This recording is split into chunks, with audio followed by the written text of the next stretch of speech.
Sigueu molt benvinguts i molt benvingudes en aquest Saló de Cent a l'acte de lliurament de les distincions a les entitats centenàries de Barcelona. Aquesta és una nova distinció creada per l'Ajuntament que vol reconèixer la contribució a la ciutat d'aquelles entitats i institucions que teniu 100 anys o més, en alguns casos molts més de 100 anys. Reivindicacions polítiques, culturals i religioses, però també lúdiques.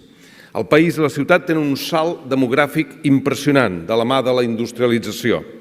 A més, els nous corrents higienistes i l'aparició del periodisme modern fan entendre que la pràctica de l'esport no només és positiva per un mateix i per la salut de la població, també contemplar aquest esport practicat per altres pot ser un gran espectacle.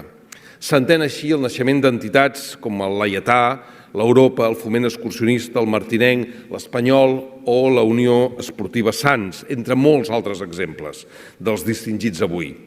L'any 1907 encara també neix el Club Esportiu Europa i el mateix any el Club Natació Barcelona. L'any 1908 neix l'Esbart Català de Dansaires i encara el mateix any, el 1908, la Reial Societat de Tenis Pompeia i per cloure el bloc l'any 1909 el Club Esportiu Júpiter.